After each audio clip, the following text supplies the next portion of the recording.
আমি এখনো সত্যি কথা বলতে গেলে বাড়ি ফিরিনি। বাড়ি ফিরতে এখনো লেট হবে। তো এই মুহূর্তে দাঁড়িয়ে স্টেশনে বসে বেসিক্যালি ভিডিও করছি। মানে সত্যি কথা বলতে গেলে কিছু বলার নেই। কারণ বাড়ি ফিরতে একটু হলেও এখনো লেট হবে। তো বাড়িতে যাবো, গিয়ে ভিডিও করবো। কারণ এখনো আমার খাওয়া-দাওয়া কিছু হয়নি। সকালে বেরিয়েছি, কিচ্ছু খাওয়া-দাওয়া করিনি। বাড়ি গিয়ে খাওয়া-দাওয়া করতেই হবে। তারপর আমি ভিডিও হয়তো করতে পারতাম। যে কারণে মনে হলো না, এখানে টাইম আছে, একটু বসে ভিডিওটা করে নিই। তারপর বাদবাকি কাজ হবে। তো আজকে ঘালিব বলে যে গানটা, সেই গানটা জাস্ট এক্ষুনি আনা হয়েছে সুরিন্দর ফিল্মসের তরফ থেকে। তো সেই গানটা বেসিক্যালি কেমন লাগলো সেটা নিয়ে এখানে কথা হবে। তো সত্যি কথা বলতে গেলে গানটা কিন্তু আমার বেশ ভালো লেগেছে। কারণটা কি, এই ধরনের গান বাংলায় বহুদিন ধরে হচ্ছে না। মানে এরকম যে রিদমটা, এই যে রিদমটা এখানে হচ্ছে, এই রিদমের গান বহুদিন ধরে বাংলা ইন্ডাস্ট্রিতে সত্যি কথা বলতে গেলে হচ্ছে না। তো সেই গানটার যে রিদমটা আমার খুব ভালো লেগেছে। আর ঈশান মৈত্র গানটা খুব ভালো মিউজিক দিয়েছে। সত্যি কথা বলতে গেলে বাংলাতে নতুন নতুন মিউজিক ডাইরেক্টর উঠে আসার দরকার রয়েছে, সেটা সত্যি কথাই একদম। তো সেই হিসেবে এখানে ঈশান মৈত্রর যে মিউজিক বা তার যে মানে গলাটা, গানটার সঙ্গে কিন্তু বেশ ভালো ম্যাচ খাচ্ছে। একদম বলবো না যে ভালো লাগছে না, এমনটা নয়, বেশ ভালো লাগছে গানটা। এবং গানটা কিন্তু ভিজুয়ালিও খুব সুন্দর হয়েছে। মানে এখানে ঐন্দ্রিলা এবং অঙ্কুশের যে কেমিস্ট্রিটা, সেটা কিন্তু দেখতে ভালো লাগছে। এবং দুটো চরিত্র যেহেতু মুসলিম চরিত্র, মির্জা যেহেতু এখানে একটা মুসলিম চরিত্র, এবং এবং এখানে ঐন্দ্রিলা চরিত্রটা একটা মুসলিম ক্যারেক্টার, মুস্কান নাম। এবং এইটা যেহেতু ঈদের টাইমে আসছে, তো মুসলিমি ঘরানার সেই ব্যাপারটা কিন্তু এই গানটার মধ্যে রয়েছে। দেখবেন বাংলায় এসে এই ধরনের গান প্রচুর হয়, হিটও হয়েছে, এই ধরনের গান প্রচুর হয় বাংলায় এসে।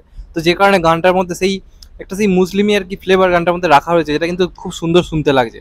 এই ধরনের গান আমরা খুব পছন্দ করি। তো বহুদিন পর বাংলা ইন্ডাস্ট্রিতে এরকম টাইপের একটা গান এলো, যেখানে একটা প্রপারলি একটা রোমান্টিক ট্র্যাক হচ্ছে, নায়ক নায়িকার একটা কেমিস্ট্রি দেখতে পাচ্ছি, এবং কেমিস্ট্রিটা কিন্তু ভালো লাগছে। এবং এই চরিত্রটা কিন্তু খুব সিরিয়াস একটা চরিত্র, মির্জার যে চরিত্রটা, মানে আমি যদি ইনসাইডার রিপোর্ট তোমাদেরকে দিই, চরিত্রটা কিন্তু খুব সিরিয়াস একটা চরিত্র। তো সেই চরিত্রটা আস্তে আস্তে আর কি এর মানে মুস্কানের কাছাকাছি এসে ক্রমশ কিন্তু পাল্টে যাচ্ছে। আস্তে আস্তে তার মধ্যে একটা সেই হাসি খুশি ব্যাপার স্যাপার ঢুকছে, যেটুকু জানতে পেরেছি।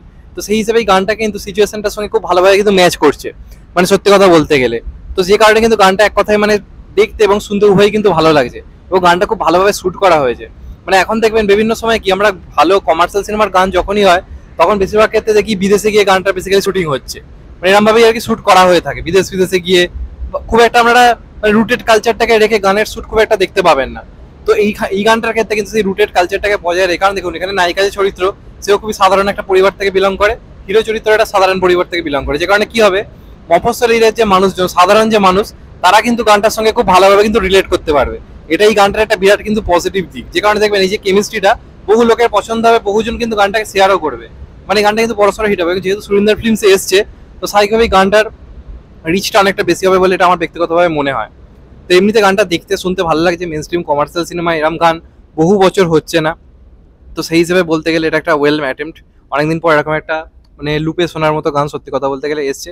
এবং আমি তো বলবো গানটা অবশ্যই হেডফোন দিয়ে শুনুন, কারণ গানটার কম্পোজিশনটা কিন্তু খুব ভালো হয়েছে। এমনি গানটাতে একরকম সুর টুর আমরা শুনতে পাচ্ছি, কিন্তু গানটার যদি আমি মানে মেলোডিটা বলি বা কম্পোজিটর আপনি যদি শোনেন, ব্যাকগ্রাউন্ডে যে মিউজিকগুলো বাজছে, সেগুলো আপনি কানে হেডফোন দিয়ে শুনলে আরও ফিলটা পাবেন।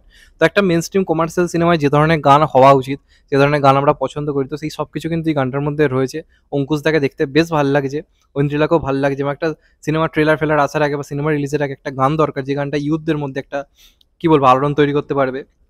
তো এই গানটার মধ্যে কিন্তু সেই ফ্লেভারটা রয়েছে। আমার মনে হয় যারা এখন কাপেলস রয়েছে, তারা এই গানটা রীতিমতো তাদের পছন্দ হবে।